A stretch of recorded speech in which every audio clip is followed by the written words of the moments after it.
నమస్కారం. నా పేరు దొండపాటి గాయత్రి. నేను అల్పాల గ్రామంలో ఐసీఆర్పీగా పనిచేస్తున్నాను.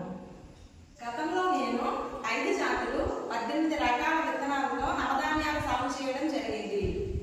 ఈరోజు శ్రీకాకుళం జిల్లా దావేరు మండలంలో ఈవీసీ సార్ ఆదేశాల మేరకు 9 జాతులు 30 రకాలు 25 కేజీలు నా సొంత పొలంలో వరి పొలంలో వేయడానికి పిఎండిఎస్ కిట్ తయారు చేసుకోవడం జరుగుతుంది.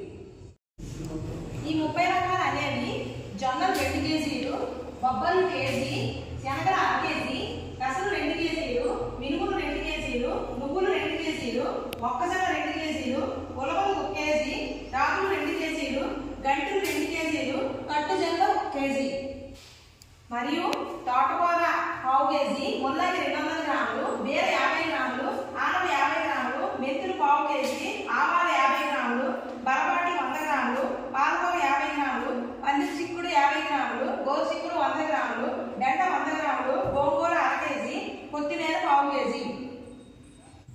ఈ విధంగా 30 రకాలు 25 కేజీల నవధాన్యాల కిట్ తయారు చేయడం జరిగింది.